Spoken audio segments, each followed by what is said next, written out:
bonjour et bienvenue à toutes les amis, comment ça va? J'espère que vous allez tous très bien. Pour ceux qui se souviennent de cette introduction, je la faisais souvent avant dans mes vidéos. Alors, je voulais commencer par une mauvaise nouvelle, mes amis. C'est très triste, puisque l'OM n'est plus premier. Bon, c'est pas bien grave, mais on est quand même plus premier. Voilà, donc ils sont passés devant nous, les puputes. Les Parisiens sont passés devant nous avec leur grosse victoire de tennis ou je sais pas de quel sport. En tout cas, à Montpellier, vous êtes vraiment des trompettes. Comme votre président qui nous annonce voilà, qu'il ne faudrait pas aller au restaurant, plutôt payer DAZN pour regarder les matchs tout pourris de Montpellier. Bon, les amis, avant de partir sur le mercato, parce qu'il y a un peu de mercato, vous l'avez vu dans le titre, 2 milieux qui ont été trouvés pour remplacer 2 autres milieux de notre équipe. Je ne vous dis pas lesquels. Normalement, vous devinez en regardant la vidéo, en regardant la miniature. Il y a 2 milieux de terrain marseillais, bien sûr. Mais qui sont ces milieux de terrain qui pourront les remplacer? Et où sont-ils? On va en parler dans la vidéo. Avant cela, on va faire un petit débrief aussi sur la conférence de presse pour voir un petit peu la rencontre qui est demain. Et oui, nous sommes samedi. Nous sommes le week-end, donc j'espère que vous avez passé une belle semaine. Maintenant, passons au concret, le sportif. Passons sur le sport et sur l'OM. Et voilà, donc demain, le match. Demain, le match contre qui? Contre pas Brest, contre Reims.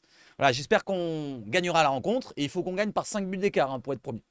Alors, avant cela, avant de partir sur le mercato et toute la conférence de presse et toute l'actualité, le petit soutien, le like, l'abonnement, la cloche, le partage et les commentaires. Très important.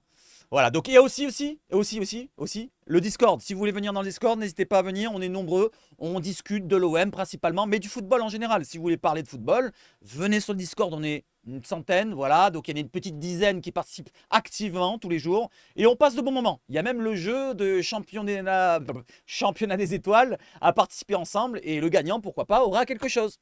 Allez les amis, on part sur l'introduction, on y va, let's go!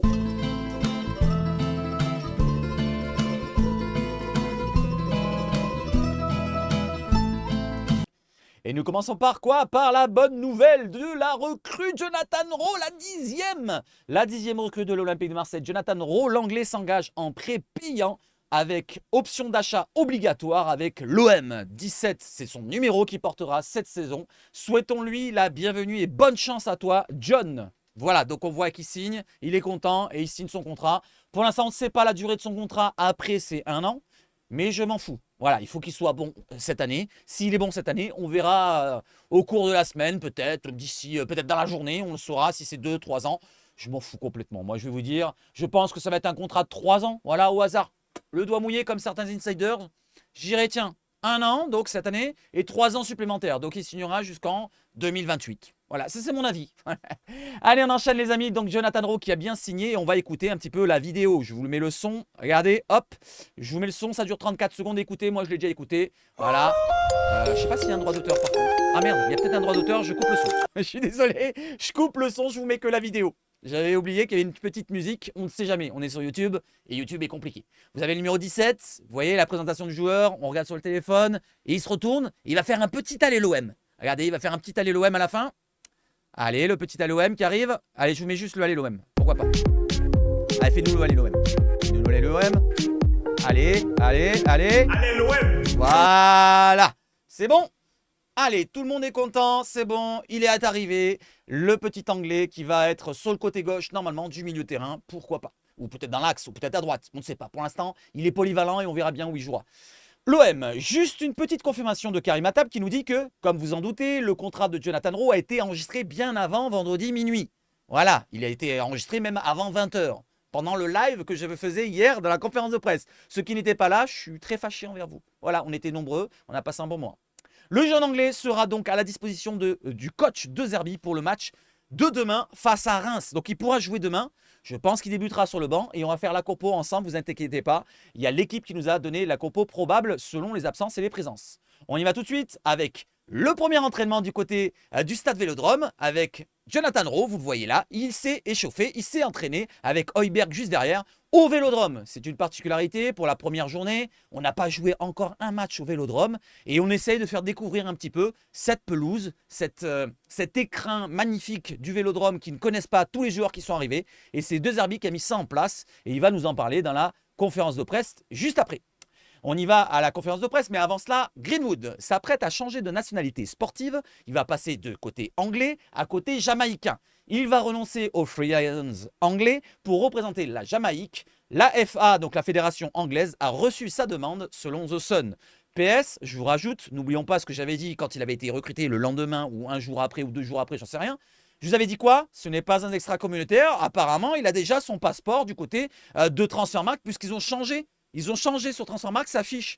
Elle était juste anglais. Ils ont passé anglais-jamaïcain. Peut-être qu'ils ont reçu une consigne comme quoi c'était déjà fait, activé. Et je ne sais pas si c'est pas fait depuis un certain temps.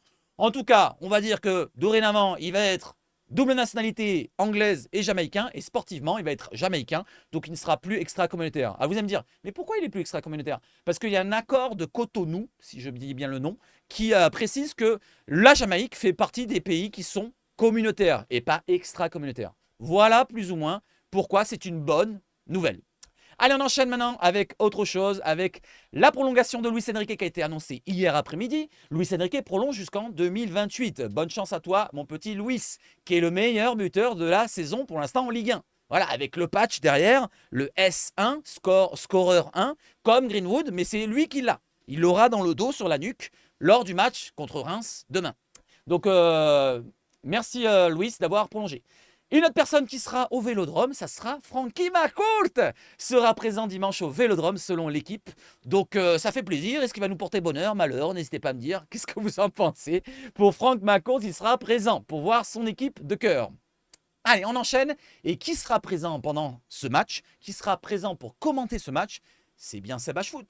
Et avec vous, les amis, on est 17 à liker cette vidéo. Eh bien, montez à 50 comme la dernière fois. On a passé un super moment en live, je trouve. On se retrouvera sur un autre écran, comme vous le savez très bien. Ça fonctionnera de cette manière-là, avec les compos des équipes qui seront là. Ici, il y aura les stats en direct, le score, les buteurs, et moi derrière qui vous animera ça de ma manière, à ma manière. Vous avez la compo de Rémoise et la compo olympienne. Logiquement, ça devrait ressembler à celle-là, avec le retour de Konobia, de Brassier, Merlin côté gauche, Harit qui sera toujours là ou pas, je ne sais pas, selon ce qu'on verra dans le mercato. Voilà plus ou moins comment ça va se passer. Je reviens sur l'autre écran et j'enlève l'intro, bien sûr, parce que l'intro, ça sert à rien. Donc venez nombreux et mettez de la force au live. Je vous mettrai le lien juste en dessous dans la description. Comme ça, vous activez directement en cliquant sur le lien et mettant le petit like, commentaire, partage et tout ce que vous voulez. Allez, maintenant passons sur la retranscription de cette conférence de presse que je vous ai préparée parce que pas grand monde l'a fait. Et ben je me la suis faite moi-même. Allez, je vous la lis avec toutes les réponses du côté de Luis Enrique et du côté de Monsieur Roberto De Zerbi, le crack. Allez, je vous lis ça. Sur sa prolongation à Luis Enrique, il nous a répondu « Je suis très content de prolonger ». Et il a parlé en français là. Pour les premières questions, il a parlé en français. C'était intéressant. Il parlait plus ou moins bien, ça va. Après, il a eu un peu de mal. Il est reparti dans le côté portugais-brésilien. Donc je suis très content de prolonger parce que le club me donne sa confiance. Ça, c'est très important pour moi. Je vais donner le meilleur sur le terrain. J'ai plus confiance en moi. Je suis plus à l'aise pour jouer. Le club m'a beaucoup aidé pour ça. Il a répondu aussi pour le coach qui l'a aidé. Le coach m'a donné beaucoup de confiance en parlant de Roberto. Je peux jouer comme avant au Brésil. Ça me donne de la force aussi. C'est une raison de ma prolongation. Je vais tout faire pour continuer comme ça. Je veux être un grand joueur et je vais tout donner. Voilà la première réponse pour sa prolongation. Il est content et grâce à De Zerbi, c'était un point important qu'il fallait mettre dans cette réponse-là, même si c'était une autre réponse à une autre question. C'est très important de le souligner que De Zerbi est important dans sa prolongation. Il a compté dans son choix de prolonger à l'OM. Allez, on continue. Son objectif est celui de l'OM en général. Donc son objectif personnel est l'OM. Pardon. L'OM, ça n'existe pas. Mon objectif est de marquer plus de buts, aider l'équipe à arriver le plus haut possible. L'OM doit être où il devrait être, c'est-à-dire premier. Tout le monde dans le club a cet objectif d'atteindre la Ligue des Champions et être champion de France. Tout le monde au club. Dans l'effectif, Højbjerg est pas arrivé pour rien, et pas arrivé dans l'effectif pour rien. Je pense que ça doit être un des premiers à dire « Oh les gars », comme il a dit du côté de Brest, 3, 4, 5, 6 buts. Et là, il ne dit pas troisième, pas deuxième, pas quatrième, premier. On veut être premier. Bon, je m'emballe un peu, on est en début de saison. Mais pourquoi pas gagner demain 5-0 et repasser devant Paris, faire la course toute la saison? Enfin, au moins le début de saison jusqu'à la 9e journée. N'oublions pas la 9e journée, le 27 octobre. On sera là en direct.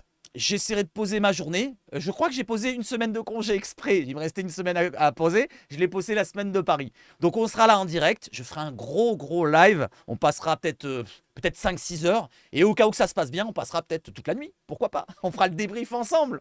À chaud, directement sur la chaîne. Voilà, donc pour le OM Paris, le 27 octobre. Peut-être que je serai même directement au stade, hein. On verra bien ce jour-là. Allez, on enchaîne maintenant avec son entente avec Mason Greenwood. On essaye de s'entendre avec Mason Greenwood. Il parle anglais, moi non. On doit s'entendre sur le terrain. On est là pour aider l'équipe, s'aider, mais aussi aider les autres. Avec les autres, pardon. Après, bon, il ne peut pas dire grand-chose. À part cela, pour l'instant, il le découvre. Ils se découvrent tous les deux. Ils jouent d'un côté et de l'autre. C'est pas qu'ils se trouvent beaucoup, mais très peu, hein. Voilà, d'un côté et de l'autre. Peut-être une transversale de temps en temps, peut-être à repiquer dans l'axe et se retrouver, mais c'est pas eux vraiment l'entente qu'on peut parler, c'est plutôt Amin Harit et plutôt Greenwood ou Enrique et le nouveau joueur qui devrait arriver, Jonathan Rowe ou un autre peut-être qui jouera dans l'axe à côté de lui, un milieu de terrain qui montera d'un cran, peut-être, je sais pas en tout cas, peut-être Koné, peut-être Kondogbia, peut-être, je sais pas. En tout cas, il y aura une entente qui va se créer sur le côté gauche aussi. Je continue. Sur le premier match de la saison au Vélodrome, c'est le premier match, n'oublions pas, je vous l'ai dit tout à l'heure, face à Reims qui risque d'être fermé. Donc Reims risque d'avoir un jeu fermé. C'est ce qu'il voulait dire dans ma question que je voulais vous poser là, pardon, le sujet. Reims va fermer le jeu, va bloquer le jeu. Reims est une équipe particulière avec beaucoup de joueurs très physiques. Et en plus de ça, ils ont beaucoup d'absence. On en parlera dans la vidéo de demain matin quand je vous ferai les deux compos de chaque côté avec les point à bien souligner, le focus de la rencontre, pardon, un joueur ou un duel ou ci ou là. Je vous ferai un petit peu le focus comme la dernière fois, comme j'avais fait sur le duel entre j'avais fait entre qui j'avais fait encore Cornelius et Ayork, d'ailleurs il y a un penalty, et entre Greenwood et Amavi. Vous voyez, c'était deux bons duels qu'il avait choisi. Et le focus d'Amin Harit, j'avais bien choisi aussi, qu'il a fait un très bon match. Le match demain contre Reims, je prendrai un autre joueur pour un focus, pour le joueur, et deux duels différents, ou un duel peut-être dans la rencontre. Vous verrez demain à partir de 5-6 heures du matin. Sur le premier match de la saison, on doit se préparer mentalement pour le match de Reims. Physiquement, on est très bien. Ça va être un match difficile, fermé. On va devoir imposer notre rythme. La préparation a été très forte pour ça. Nous adorons jouer à domicile. On sait que c'est un match très important. Et vous allez voir que De Zerbi va répondre pour cette question-là. Donc, je ne vais pas m'étendre là-dessus. Je continue. Et justement, quand je parle de De Zerbi, non, c'est pas ça. Non, c'est pas ça. On continue avec De Zerbi, avec Luis Enrique, pardon. J'en étais où? Sur l'importance du Vélodrome et des supporters. Son entretien, tchac, là.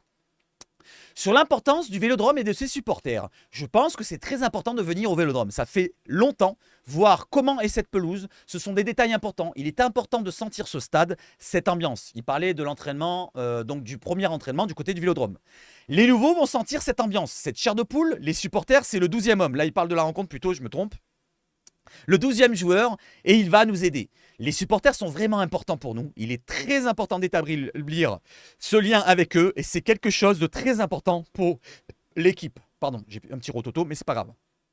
On continue sur un potentiel nouveau Luis Enrique. Est-ce qu'on a un nouveau joueur? Est-ce qu'il va continuer comme ça dans la même lancée, avec 2 buts en prépa, 2 buts dans le premier match? Ça fait 4 buts en comptant la prépa et le premier match à Brest. 4 buts, hein, pour Luis Enrique. Il n'avait marqué que 2 par le passé en match officiel. Là, il est à 4 en début de saison. On va compter que les 2 en Brest. Ça fait déjà l'égalité. Allez, je continue. Sur un potentiel nouvel Luis Enrique, l'importance qu'il veut avoir. Il veut avoir de l'importance peut-être. Le coach m'a dit de jouer attaquant. Il me donne toute sa confiance. M'a dit que je devais chercher le but, faire des passes décisives. Il m'apporte de la tranquillité. Je vais montrer le meilleur de moi-même. Je suis là pour être décisif. Je veux montrer le meilleur aux supporters, être important pour l'OM. Je veux aider le club. Voilà la réponse pour le nouvel Luis Enrique. Et pour la dernière question, sur ce que demande De Zerbi. Oui. Voilà, donc son dernier sujet, sur ce que lui demande Roberto De Zerbi. J'ai cette possibilité de jouer au milieu de terrain, sur les ailes. Le coach, au milieu, pardon, sur les ailes. Le coach me donne une certaine liberté, c'est-à-dire qu'il peut repiquer dans l'axe, il lui donne une certaine liberté. Ça dépend de l'adversité, de l'adversaire. Il veut que je sois décisif, rapide, partout sur le terrain. Lors de matchs précédents, il y avait de l'espace, mais le coach me donne la liberté d'alterner les positions. Je peux aller sur le milieu de terrain, les ailes. Donc il lui donne quand même de la liberté. Je continue. Sur le potentiel, j'ai tout lu, je crois que j'ai tout lu. Je crois que j'ai tout lu. Voilà, j'ai tout lu pour Luis Enrique et on passe justement sur Roberto. Roberto, il commence par quoi? Alors, je me suis peut-être trompé dans l'ordre, malheureusement. Mais non, je ne me suis pas trompé, ça va. Sur le premier entraînement organisé au Vélodrome, Roberto De Zerbi nous répond: j'ai voulu qu'on s'entraîne ici. Donc c'est bien lui qui l'a voulu. Il a voulu qu'on s'entraîne au Vélodrome, donc hier soir, comme vous allez voir du côté des images que je vais vous montrer. Donc on s'entraîne ici parce qu'on a beaucoup de recrues. Je veux que ça devienne notre stade, notre maison, que les joueurs le connaissent entièrement, qu'on se sente, qu'on vienne sentir la pelouse, là, comme ça. C'est toujours une émotion de commencer ici. Comme il a fait Balerdi, du côté de Brest, quand il est rentré à la mi-temps, je ne sais pas si vous avez fait attention, il a pris 2-3 brins d'herbe, il a fait... Et après, il était bien. C'est toujours une émotion de commencer ici, mais on doit se concentrer sur le match qui se dispute ici. Après, il a enchaîné sur le mercato. On y va sur le mercato. Ce qui vous intéresse avant tout peut-être, c'est un échange quotidien. Ce qui veut dire, c'est que ce n'est pas lui qui choisit, c'est tous ensemble, on choisit ensemble. C'est un échange quotidien avec Longoria, Benassia et Rossi. Vous vous en souvenez, Guillermo? Non. Giuseppe? Bon, Rossi, vous vous souvenez? Giovanni Rossi, vous vous souvenez? C'est son conseiller. C'est le lien, le patch, le lien entre la direction et le sportif. Donc les trois, plus Roberto De Zerbi, je suis très content des joueurs qui ont été recrutés, mais aussi ceux qui sont restés. Il y a peut-être, j'ai oublié un E, c'est pas grave, encore 2 ou 3 choses à faire, mais j'ai marqué Edge, c'est pas grave, je suis très content. Changer autant de joueurs en une seule fenêtre de mercato, c'est très difficile, donc je pense qu'on a fait du bon travail. Et il se met dans le lot, hein. Il a travaillé autant que les autres, puisque vous vous souvenez de ce qu'on disait souvent sur les recrutements du mercato cette année, c'est qu'il a appelé souvent des joueurs. C'est lui souvent qui a appelé les joueurs pour les convaincre de venir. Ouais, il a été un peu la caution. Voilà, la caution sportive et la caution du plaisir de venir jouer à l'OM. Voilà, donc pour le mercato, on en est là pour l'instant. Son avis sur le mercato, pour l'instant, il est satisfait, mais il manque encore 2-3 petites retouches. Les retouches, est-ce que ça concerne Ro? Voilà, je pense que oui, mais ça concerne aussi l'attaquant de pointe, parce que Moumania n'est plus là, et ça concerne peut-être un milieu de terrain qu'on va voir après. J'enchaîne, donc sur le mercato, sur le niveau du jeu actuel. Sur le niveau du jeu actuel, il nous parle de quoi? Il nous dit, c'est vrai qu'on a fait un bon match face à Brest. Bien sûr, on a gagné 5-1. Mais au point de vue de jeu, on peut s'améliorer. On a mieux joué à Augsbourg, pour lui. Il trouve qu'on a plus maîtrisé la rencontre. C'est ce que je vous avais dit en direct. Hein. Vous vous en souvenez? Vous avez dit contre Augsbourg, je trouve qu'on a bien maîtrisé le jeu. Après, c'est un match de prépa. Ça aussi, il faut le prendre en compte, monsieur Roberto. Le beau jeu, est fait pour qu'on obtienne de meilleurs résultats. Les joueurs progressent de jour en jour. On essaye de faire jouer les nouveaux joueurs, mais on peut toujours s'améliorer. Donc, il ne va pas dire que c'est du parfait. Il n'y a jamais du parfait dans le football. Il y a toujours des améliorations à voir. Et on espère les avoir contre Reims. J'enchaîne. Pourquoi c'est marqué? Putain, mais pourquoi c'est comme ça, cette conférence de merde? Je vais le descendre comme ça, petit à petit. Comme ça, c'est mieux. Voilà, comme ça, vous me dites si vous n'arrivez pas à lire, c'est pas grave, je le lis pour vous. Donc, on était sur le mercato, sur le niveau du jeu actuel, je vous l'ai lu. Maintenant, on passe sur la situation d'Amin Harit. Allez, les joueurs sérieux travaillent. Ils le considèrent comme un joueur sérieux, Amin Harit. Quel que soit le temps qu'il leur reste au club, Harit travaille bien. Il joue très bien. Et d'ailleurs, c'est d'un des départs peut-être probables dans les milieux de terrain que je vous parlais. Je m'attends à des buts et des passes décisives de lui. Quand on a son talent, il a été acteur dans tous les buts. De manière générale, j'aime les joueurs offensifs et j'attends qu'il soit décisif. Tous en général, pas que Amin Harit, mais il le met dans le lot. Et Amin Harit est un joueur sérieux. Donc, s'il reste à l'OM, il est content. S'il ne reste pas, on devra recruter derrière. Sur Luis Enrique, sur sa prolongation peut-être. C'est un joueur de couloir, offensif. Ah, il nous précise le rôle de Luis Enrique. Il y en a un qui lui demandait, mais à quel poste vous allez le faire jouer? Parce qu'on l'avait vu par le passé, il était piston, peut-être même arrière gauche, peut-être même arrière droit. C'est ce qu'il a dit le journaliste. Bon, il s'est un petit peu trompé là-dedans. Je ne sais même pas s'il a joué une fois arrière droit. Dites-moi s'il a joué une fois arrière droit, Luis Enrique. Je ne suis pas sûr. C'est un joueur de couloir, offensif. Donc là, il a bien précisé, ça va être un ailier plus ou moins. Hein. Offensif, s'il est sur le couloir, c'est ailier. Je n'ai pas encore expérimenté autre chose, j'attends beaucoup de lui. Hier, lors de la réunion qu'on a eue, je lui ai demandé combien de buts il a marqué. Il m'a répondu 1. Donc, il a déjà dépassé son total. Bon, il a dit 1, c'était en Ligue 1. Parce que n'oublions pas le match contre Pim Pam Poum Canet Rocheville, je crois, en Coupe de France, il a marqué un autre but. Donc, c'est 2 buts. Donc, il a dépassé son total.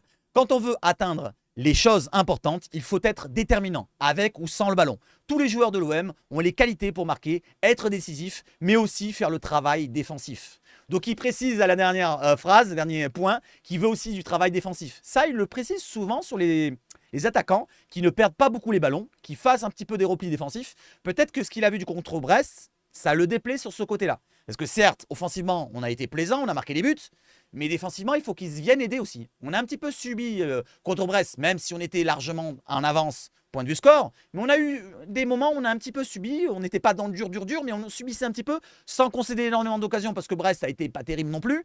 Mais il y a quand même ce petit point où les milieux de terrain offensifs et les attaquants, comme les ailiers et la pointe, ils devraient peut-être recaler dans le jeu. Pourquoi pas pour faire un pressing, ici et là. C'est ce qu'ils réclament du côté de Luis Enrique et d'autres joueurs. Je continue sur Mason Greenwood. Il doit continuer à s'entraîner. À s'entraîneur, j'ai marqué? Bon, c'est pas. À s'entraîner comme il le fait sur Mason Greenwood. Il est sérieux. On est très content de son attitude. Il a une marge de progression énorme. Je m'attends à beaucoup de buts, mais aussi à plus de travail dans le jeu. Il ne doit pas seulement attaquer la profondeur et marquer, mais aussi à tisser le jeu. C'est important. Donc, ce qu'il lui réclame, c'est d'être dans la construction offensive du jeu. Et pourquoi pas aussi le côté défensif. Il l'a pas dit là, mais je m'attendais à ce qu'il dise encore.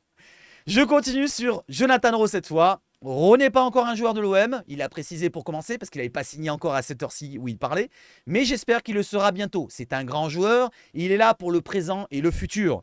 Pour une équipe qui perdure dans le temps, il est fier de venir ici, il a fortement voulu venir à l'OM, il reste encore un recrutement à faire en attaque. Après la blessure de Moumbagna, on a perdu un joueur important. Pour la rotation, c'est très important d'avoir un attaquant de pointe de secours, et pour l'instant, Moumbagna n'est plus là. Donc ça sera peut-être, on verra après, il y en a encore un qui est visé.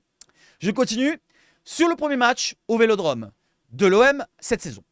Ce qu'il faut, c'est marquer les esprits. Durant l'entraînement ou les matchs, c'est important. Le match contre Brest a marqué les esprits, mais on doit passer à autre chose. C'est important de faire une première partie de saison qui sera bonne. On a beaucoup changé l'équipe, mais on veut imposer notre jeu, contrôler la physionomie du match, être protagoniste dans le jeu, il l'a pas dit, mais je le dis, c'est le bon mot à sortir, n'hésitez pas à me dire si c'est bon, et empocher les 3 points à chaque rencontre. On veut être premier à la 8e journée. Quand on va rencontrer à la 9e journée les Parisiens, on veut être à la même hauteur. 24 points de chaque côté, 45 buts de chaque côté, pourquoi pas. Un but de moins encaissé par l'OM, donc premier toujours. Et l'OM qui gagne au Vélodrome, dernière minute, retourné acrobatique de 55 mètres de Balerdi, voilà, du rond-point central. Pleine lucarne. Donnarumma, il met la main, mais la main s'arrache comme ça. On voit le moignon qui tourne comme ça. Je dis n'importe quoi, mais c'est pas grave. J'ai envie de rêver cette année, pourquoi pas. Voilà, ça fait longtemps, on n'a plus de titre, les amis. Allez, il faut s'emballer. Allez, on s'emballe, on s'en fout. C'est pas grave. C'est pas grave. Qu'est-ce qu'on perd? Qu'est-ce qu'on perd, franchement? À part le ridicule, qu'est-ce qu'on perd? Allez, je continue. Sur le retour de Valentin Rongier et son rôle, c'est un avantage d'avoir des joueurs qui peuvent jouer à différents postes. Ah oui, parce que la question, on lui a posé, il vous manque peut-être un joueur côté droit, s'il y a un départ bien sûr de Meïté ou je ne sais pas qui, mais Valentin Rongier peut jouer ce rôle-là, il peut jouer en défense centrale ici et là, et lui, il a précisé, c'est un avantage d'avoir des joueurs qui peuvent jouer à différents postes. Rongier doit se concentrer pour retrouver sa forme. C'est ce que j'avais dit en direct, avant qu'il réponde, j'avais dit, ça serait bien d'abord que Rongier retrouve du temps de jeu, voilà, qu'il retrouve une forme certaine à son poste, pourquoi pas. Et après, on verra bien si on peut le mettre hybride, à droite, à gauche. Pour l'instant, qu'il retrouve sa forme. Il a précisé. Il a passé 8 mois blessé. Il se remet. On se concentre avant tout sur ça, sur sa remise en forme. Et on verra ensuite si on doit l'utiliser milieu ou latéral. Notre jeu peut en tirer avantage s'il est plus reculé. Donc là, lui, il le voit peut-être plus reculé. Là, on peut se dire que c'est peut-être un défenseur, peut-être dans sa tête, ou milieu défensif, c'est son rôle principal. On verra bien pour Rongier quand il sera en forme. Sur le match, OM Reims face à une équipe qui va nous attendre. Là, c'est la même question qu'on avait du côté de Luis Enrique. La première chose à laquelle il faut penser quand on joue face à une équipe défensive, qui va jouer le bus, qui va mettre le double bus, le triple bus, c'est éviter les contres. Ça, c'est sa hantise du côté de Zerbi. Quand il rencontre des équipes inférieures à lui, où on domine toute la rencontre, il a peur des contres. Donc, il faudra être bien positionné, bien maîtriser ses passes, jouer de manière sûre, comme il le dit, bien maîtriser ses passes, ses relations à droite à gauche, ne pas se tromper dans les passes latérales, parce que si c'est une coupure d'un joueur qui joue le contre, on se fait trouer directement. Quand on affronte des blocs bas, on doit bien faire tourner le ballon, le faire tourner de manière propre afin d'être efficace. Ouais, il faudra être efficace dans la manière de faire tourner le ballon et efficace quand on aura les occasions. Si on marque un but rapidement contre Reims, alors je pense que là, on va les éclater, mais d'une manière encore plus que Brest. Moi, je vous le dis. Si, imaginons, Reims, on leur met un but d'entrée à la 3e minute, Reims vont devoir peut-être attaquer pour revenir au score. Ils ne vont pas se contenter d'un 1-0. Ils vont attaquer, et derrière, on va les contrer, on va leur mettre la misère. Ça, je pense qu'on peut le faire. On peut le faire. Et je l'espère que ça se passe comme ça, qu'on marque vite, pour vraiment les tromper après vitement. Je ne sais pas si ça se dit, mais voilà, vous voyez ce que je veux dire. Sur les retours et l'attente autour de Carboni, c'est le dernier sujet. Pour le match de Reims, on retrouve Brassier, Kondogbia. Carboni devrait être sur le banc. il va être sur le banc. C'est un bon garçon, il nous parle de Carboni. Jeune, physiquement et mentalement, il est prêt à être un joueur important de l'équipe. On devrait avoir 16 ou 17 joueurs prêts pour les 2 prochains matchs où nous visons les 6 points. Donc là, sur les 2 prochains matchs, contre Reims et le prochain, je ne sais plus contre qui, n'hésitez pas à me dire, à Toulouse, on vise les 6 points. Donc 9 points à la 3e journée. Comme je vous l'ai dit, à la 8e, je veux avoir 24 points. Voilà, c'est rédhibitoire. Allez, c'est terminé la conférence de presse et on passe maintenant sur les nouvelles. Ismaël Koné, toujours forfait. Malheureusement, il n'en a pas parlé là, mais il est forfait. Ismaël Koné ne sera pas de retour. Karim Attab s'était trompé. Il avait pris plutôt Koné pour le retour et Carboni un petit peu incertain. C'est le contraire. Carboni est de retour, disponible dans le groupe. Du côté du point médical, on a aussi Moumbagna blessé, Blanco qui est blessé, Bilal Nadir en phase de réathlétisation. Donc il n'est pas prêt encore, mais il recourt tranquillement. N'oublions pas qu'il avait une grosse blessure. Ismaël Koné reprend la course. Donc, normalement, la semaine prochaine, Ismaël Koné, logiquement, il devrait être là, je l'espère. Je touche du bois. Du côté de l'équipe qui nous concocte sa compo probable. Composition d'équipe probable, l'OM face à Reims. Petite précision, Jonathan Rowe, donc est enregistré, il pourra jouer, mais il sera donc officialisé juste avant 20h, comme je l'ai dit, devra débuter sur le banc, selon l'équipe. Tout comme Valentine Carboni qui a repris l'entraînement depuis jeudi. Donc il est encore court peut-être Carboni pour commencer un match. Et puis Harit est en grande forme. Donc voilà l'équipe probable qui devrait débuter demain avec Rouli au gardien qui a fait un excellent match du côté de Brest. Excellent match. Homme du match avec Greenwood. Murillo à droite. Balerdi, Brassier qui reprend sa place en tant que titulaire devant Cornelius, qui a eu beaucoup de mal mais qui s'est bien repris en deuxième mi-temps. On ne va pas en parler. Merlin à gauche qui reprend sa place de latéral gauche, qui va peut-être être dans un rôle hybride pour repasser dans l'axe ou aller devant pour aller voir Enrique repiquer dans l'axe et lui passer son côté gauche. Je pense qu'on va partir sur ce schéma-là qu'on avait vu dernièrement. Donc à mon avis, Merlin, je vous montre vite fait la flèche comme je l'avais fait sur le schéma qu'on va faire prochainement dans mes lives sur YouTube peut-être ou peut-être plus sur Twitch. Donc Merlin, à mon avis, va faire ça, voilà, dans son rôle hybride. Et Enrique va faire ça, voilà, à mon avis. Et Harit va faire ça. Et Greenwood restera sur le côté. Donc on va rester avec 2 meneurs de jeu, Enrique et Harit, dans l'axe du jeu. Et Merlin qui fera un petit peu, quand on aura le ballon, quand on dominera, il va faire un petit peu l'ailier gauche. Comme ça, on aura 5 attaquants devant. Le défenseur gauche sera plutôt Brassé qui va pivoter, qui va aller ici. Balerdi qui va se repiquer dans l'axe. Et Murillo qui va revenir un peu là. Le milieu terrain ne bouge pas ici. Et Amin Harit, vu qu'il décale, ça bougera ici. Les seuls qui ne bougent pas, c'est ces deux-là. Et les deux là. Voilà. Les deux là et les deux là. Vous avez compris? Allez, j'enchaîne tout ça. Et voilà, les amis, pour la composition d'équipe selon l'équipe. N'hésitez pas à me dire si vous trouvez que c'est la bonne compo. Moi, je trouve que c'est la bonne compo pour commencer la rencontre. Jonathan Rowe aura du temps de jeu toute la saison. Donc, il ne faut pas le mettre titulaire directement et remplacé par Enrique qui serait peut-être pas content. Voilà, moi, je ferai commencer cette équipe-là. Allez, on enchaîne. On enchaîne avec quoi, les amis? Avec Bruno Blanza qui nous dit quoi? Bruno Blanza, c'est un journaliste de France Bleu Provence. Oui, c'est ça. Et qui nous dit que Unai et Verretou, et Mbemba et Gigot sont absents. Et oui, car le club, l'OM, veut s'en séparer. Et il a rajouté Unai. Pourquoi je vous dis ça? Parce que Unai fait partie des 2 joueurs que je vous ai cités tout à l'heure. Alors, je vous mets vite fait la vidéo qui est derrière. Vous voyez, c'était l'entraînement qui avait eu lieu hier soir. Vous voyez, ils sont tous là. Et il manque effectivement Unai, Verretou, Mbemba, Gigot. Et il n'y a pas non plus Koné, il y a marqué ici, et Moumbagna qui sont blessés. Kondogbia et Brassier sont de retour. Carboni et Rowe sont là. Et voilà, les amis. Allez, on enchaîne maintenant avec quoi? Avec Avec bien sûr le mercato. Allez, on est à 28 minutes et on commence à peine le mercato. M'en voulez pas. Ceux qui ne sont pas là, bah tant pis pour eux. Pour Amin Harit et Aziz Unai, l'OM aurait déjà trouvé les remplaçants des 2 joueurs marocains. Ils auraient déjà trouvé les 2 remplaçants d'Amin Harit et Aziz Unai. Tous 2 invités à s'en aller à partir du club. Le duo Longoria-Benassia garde un œil sur un récupérateur et un relayeur. Pas vraiment un milieu offensif. Donc, Amin Harit, s'il part, on ne prendra pas un milieu offensif pour le remplacer. Ça sera un relayeur. Et le récupérateur sera à la place de Aziz Unai, je pense. Donc 2 joueurs. Donc, 2 joueurs dans le viseur. 2 joueurs dans le viseur, on regarde. Dont un qui évoluerait chez un Cador de Serie A. Alors, un Cador, ça veut dire quoi? Vous allez me dire, Cador, ça veut dire quoi? Ça veut dire que c'est une équipe très forte en Serie A. Ça peut être la Juve, l'Inter, la Roma. Est-ce qu'on met la Lazio dedans? Allez, on va dire la Lazio, mais moi je ne le mettrai pas dedans. Mais vous voyez ce que je veux dire? Une équipe très forte de Serie A. Peut-être l'AC Milan aussi, j'en ai pas parlé. Mais moi, je vais vous dire, il y a deux équipes qui me reviennent en tête. C'est l'AS Roma, bien sûr, et la Juventus. Pourquoi vous allez me dire? Parce que l'AS Roma et la Juve, c'est deux anciens clubs de Benassia en tant que joueur. L'AS Roma, Longoria n'a pas travaillé là-bas. Je crois qu'il a travaillé du côté de la Juve, en tant que dans la direction, dans les transferts ici et là. Je ne me rappelle plus quel poste il avait exactement. Mais il était dans le club de la Juve à un moment donné. Donc Longoria, Benassia, peut-être qu'ils ont regardé du côté de la Juve ou du côté de l'AS Roma. On va aller voir du côté de l'effectif de la Roma et du côté de l'effectif de la Juve pour voir quel joueur on pourrait se positionner dessus. Alors vous allez me dire, allez, vous allez me dire directement, on y va tout de suite. Vous allez me dire, on est du côté de la Roma, là il n'y avait pas de joueur qui était visé. On a un Cristante. Je ne vais pas vous le citer, pourquoi? Parce qu'il a 29 ans. Alors je vais chercher les jeunes joueurs. Pourquoi? Parce qu'on a déjà Rongier, Kondogbia, Højbjerg qui sont déjà à pratiquement 30 ans. Et moi, j'estime qu'on va peut-être avoir un jeune joueur pour avoir encore de la valeur et pourquoi pas avoir un peu de jeunesse. Alors moi, je vous ai mis en jaune un joueur qui est jeune. Edoardo Bove, c'est un Italien, voilà, qui a 18 millions de valeur Transfermarkt. Il a un contrat jusqu'en 2028. Il n'a pas joué le dernier match, il était remplaçant.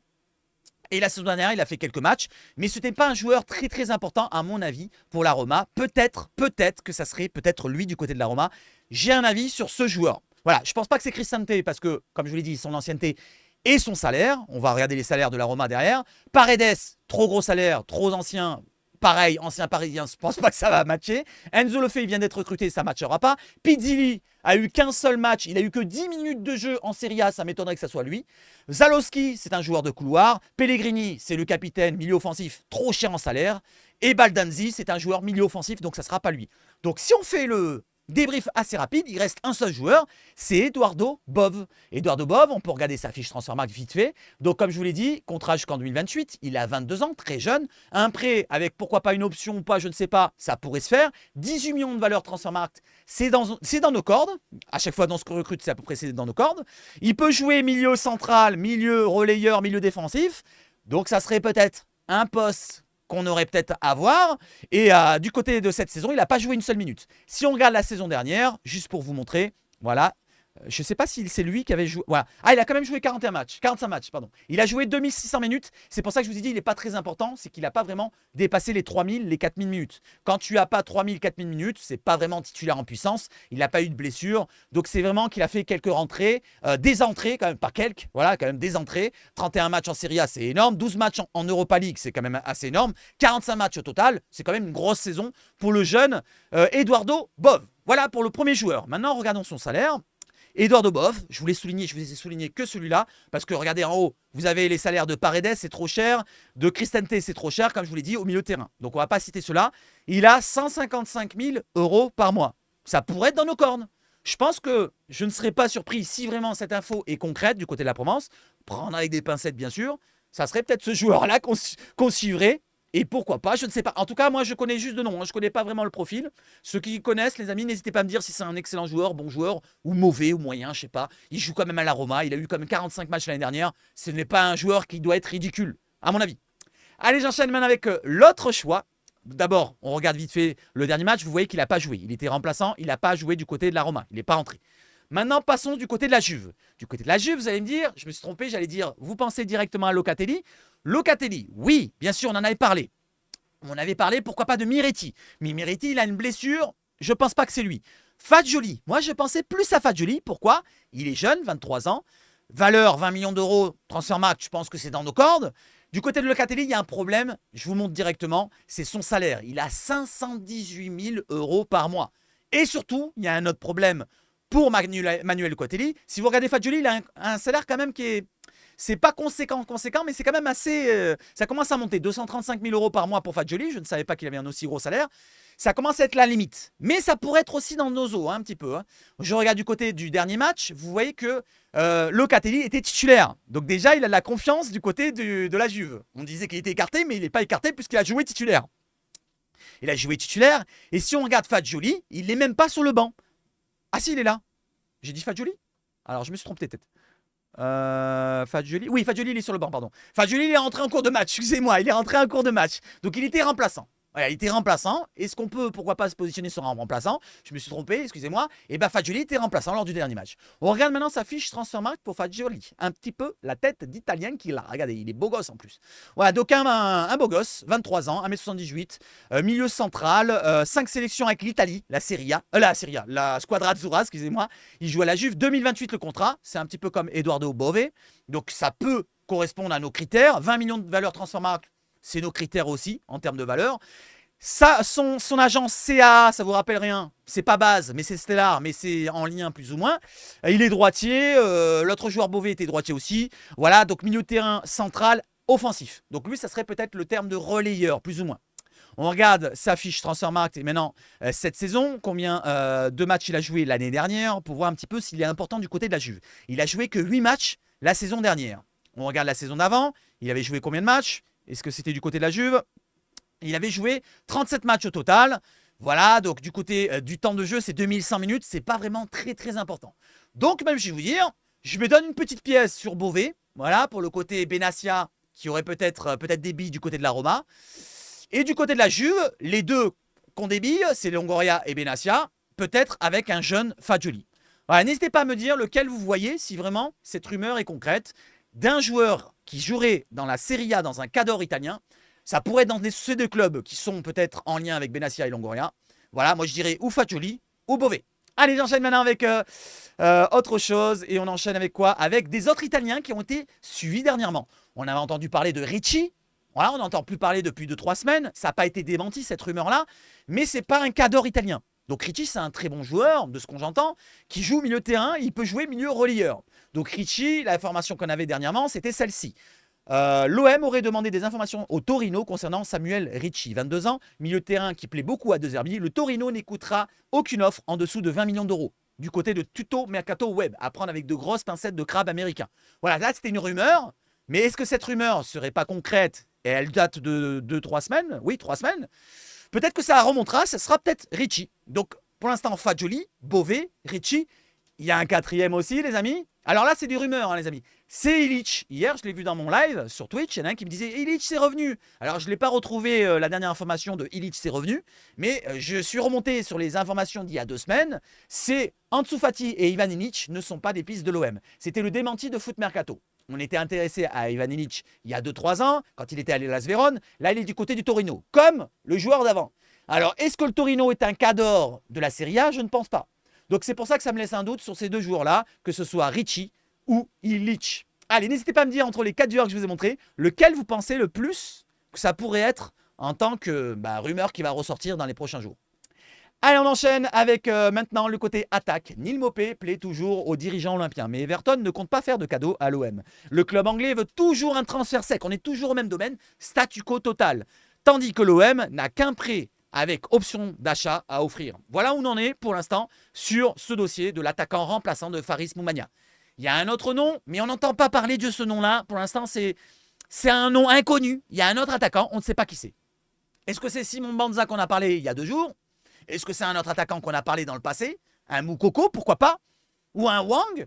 Wang, ça me paraîtrait trop cher en salaire, ici et là. Moukoko aussi en salaire, ça me paraîtrait trop cher. Mais par contre, en prêt, pourquoi pas? À voir si ça peut se faire. Voilà. Parce que nous, on réclame un prêt. On réclame un prêt, n'oublions pas. Moukoko, je crois pas qu'il a signé encore à Betis. Je sais pas, dites-moi si je me trompe. Mais en tout cas, n'hésitez pas à me proposer des attaquants que vous avez en tête. Pour cette information-là, au club, le sentiment d'urgence a été dissipé par quoi? Par l'arrivée du polyvalent Jonathan Rowe qui pourrait dépanner dans l'axe.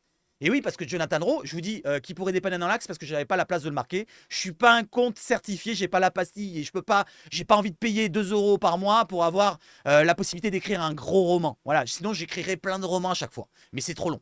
Allez, au club, le sentiment d'urgence a été dissipé par l'arrivée du polyvalent Jonathan Rowe. Donc, au club, on estime que Jonathan Rowe pourrait pourquoi pas dépanner dans l'axe. Et j'ai un petit peu un doute sur le fait qu'on recrute un attaquant de pointe. N'hésitez pas à me dire ce que vous en pensez. Jonathan Rowe, est-ce qu'il jouerait pas finalement comme attaquant de pointe de repli? Voilà, si on l'a pris pour ça, s'il faut. Voilà, il y en a certains qui me disent attention, il est axial, attention, il est axial. Moi, je le vois plus comme un ailier qui peut repiquer dans l'axe, qui a pourquoi pas une qualité de finition. Et quand on parle de finition, ça peut être un attaquant de remplacement. Voilà, je sais pas, n'hésitez pas à me dire qu'est-ce que vous en pensez. Est-ce que Jonathan Rowe ne sera pas utilisé pour le début comme attaquant de remplacement de Eli Wahi? Voilà, demain, peut-être qu'il va remplacer Eli Wahi en cours de match. Et pas Luis Enrique qui restera titulaire. On peut le penser aussi, n'oublions pas. N'oublions pas. Pour l'instant, au club, il y en a un qui a parlé du côté du club qui a dit pour l'instant, il n'y a pas le feu au lac. On voit ce qu'on peut faire sur les derniers jours de mercato, mais notre effectif actuel est déjà très honnête et nous offre pas mal de solutions. C'est pour ça que je vous ai dit, peut-être que l'attaquant de pointe, si on n'y arrive pas en prêt, peut-être qu'il n'y aura pas d'attaquant de pointe. Ça aussi, il faut le penser. Si on n'arrive pas à faire Neil Maupay, je ne sais pas s'il y a un autre nom qui va ressortir. Pour l'instant, on n'entend que lui. Et bien peut-être qu'on va garder Jonathan Rowe en tant que supplément d'attaquant. Voilà les amis, ma petite idée sur cela, sur la Provence qui nous a relayé tout ça. Je continue maintenant avec Jean-Pierre Papinou. Jean-Pierre Papin du côté des ambitions avec la réserve. C'est très important d'en parler parce que la réserve, il faut qu'elle monte cette année en National 2. Pourquoi? Pour avoir un plus haut niveau. Comme ça nous amène des joueurs encore meilleurs. Les jeunes et les vieux de l'année dernière sont arrivés que 3e. 3e, c'était déjà pas mal parce que Jean-Pierre Papin, quand il reprend l'équipe l'hiver, eh ben, ils sont 10e ou 11e au classement. Ils sont remontés 3e. Hein. Ils ont enchaîné 7-8 victoires d'affilée d'entrée. Après, ils ont perdu 1 ou 2 matchs dans le cours de la saison. Mais quand même, il a fait une super remontée, Jean-Pierre Papin. Et là, il a des ambitions tout autres. Écoutez bien ce qu'il dit. D'abord, je vous lis le tweet et après, je vous lis son message. Jean-Pierre Papin honore sa 2e année de contrat à la tête de la réserve olympienne. Et en plus, il est heureux quand il en parle. JPP, j'avais envie de continuer parce que je me suis éclaté. L'osmose était bonne avec les joueurs. Et il sourit, Jean-Pierre Papin. Vous voyez un petit peu le sourire qu'il a, avec les grosses dents. 18h, aujourd'hui, reprise à Montpellier. Attention, Montpellier, c'est la 2e de l'année dernière. Hein. Ils étaient juste devant l'OM. Hein. L'OM était 3e, Montpellier 2e. Maintenant, est-ce que l'OM va être 2e l'année prochaine, cette année, ou peut-être premier champion et passer en National 2? En tout cas, on l'espère le plus de mal possible pour tous les joueurs. Et on verra l'affectif juste après. Les ambitions de Jean-Pierre Papin, maintenant je vous lis son message. Il faut être le plus haut possible, au moins où on était la saison passée, c'est-à-dire 3e. Bien sûr, le but sera d'aller éventuellement au-dessus en National 2. Je pense qu'il y a énormément d'équipes qui se sont renforcées, qui ont les mêmes objectifs que nous, donc ça nous obligera à être encore meilleurs et c'est une très bonne chose. On est l'Olympique de Marseille, on sait qu'on sera attendu à chaque match et on sait aussi qu'on a la qualité pour passer ce genre de problème. Là, il précise qu'on est l'Olympique de Marseille, on va être attendu, mais on va répondre présent. Voilà, on a un effectif plus complet. Cette année, il est beaucoup plus complet, avec l'apport des jeunes qui ont gardé la Gambardella, avec l'apport de certains vieux qui sont recalés peut-être pour apporter l'expérience. On va en parler juste après. Et on regarde maintenant l'effectif. Du côté de l'effectif de la saison 2024-25, nous avons Théo Vermote, Ibrahim Gomis pour les gardiens. C'est la réserve. Hein. Voilà. Mathis Clément, Stéphane Sparagna qui est toujours là, Yakin Madi, Paolo Trigano, le petit jeune qui a gagné la Gambardella, capitaine avec la Gambardella, Kassim Abdallah, Alexis Koum, qui a eu un petit peu de temps de jeu dans la pré-saison, et peut-être qu'il aura peut-être du temps de jeu cette saison, on ne sait jamais, voilà, qui avait fait 2-3 bonnes choses, Ronny Mimb, Soumaïla, Traoré, et le milieu de terrain maintenant on passe avec Gaël Lafont. Gaël Lafont fait partie des réserves, mais attention, il aura peut-être du temps de jeu avec l'effectif pro. N'oublions pas, il a signé un contrat dernièrement. Alexandre Toumkadi, Alexis Kabamba, Noum Kamisoko, Kélian Lepironiec, Elan Benyaya, Sea Saea, Alexandre Isanga qui a été recruté cette saison du côté de Sochaux, Robinho Vaz, attention à lui. Les amis, la dernière fois j'en ai parlé, attention à lui. Apparemment, il ferait pas des ravages, mais il commencerait à plaire à beaucoup de monde. Robinho Vaz qu'on a recruté du côté de Sochaux. Attention à cet attaquant qui n'est pas du temps de jeu avec les pros. C'est un attaquant. Et attention que ce ne soit pas lui qui ait du temps de jeu à venir monter avec les pros. Attention, Robinho Vaz, un gros gabarit, un grand gabarit, un attaquant de pointe, pourquoi pas 17 ans, très jeune, mais qui a quand même des qualités. Hein. Il est avec les internationales U17 ou U19, je ne sais plus, mais en tout cas, il est avec les internationaux français et c'est un excellent attaquant. Ange Lago, l'ivoirien, Tristan Bichet, je ne connaissais pas, Sofiane Sidi Ali, l'ancien de 28 ans, et Yuri Moreira, le portugais brésilien, je ne sais plus s'il est portugais ou brésilien, qui est venu du Benfica gratos. Voilà, 19 ans ou 20 ans. Voilà l'effectif de la réserve et en espérant qu'il y en ait 1 ou 2 ou 3 peut-être qui montent avec les pros, pourquoi pas pour apporter quelque chose. Maintenant, du côté de la réserve, les indésirables étaient en réserve dernièrement, vous vous en souvenez, ils sont toujours dans la réserve jusqu'au 30, même jusqu'au 31 août, et après ils sont incorporés avec les pros, obligés. Dans l'entourage du vestiaire, on souligne, du côté de la réserve, que leur présence n'a pas perturbé la préparation du groupe. On loue également leur professionnalisme décrit comme bénéfique aux plus jeunes joueurs. Donc ils ont apporté quelque chose. Voilà, on a parlé du négatif avec Chancel Mbemba qui fait ses petits doigts d'honneur, mais derrière il y a du positif. Ils ont apporté du professionnalisme aux jeunes joueurs qui ont appris des choses auprès de Verretou, auprès de Gigot, auprès d'Ulysse Garcia. Et oui, Ulysse Garcia qui a du professionnalisme à donner, à revendre. Et Chancel Mbemba qui pour l'instant n'est plus là au club puisqu'il est un petit peu écarté jusqu'à nouvel ordre, pendant 2 semaines je crois. Voilà plus ou moins ce qu'ont apporté du côté de la réserve les réservistes.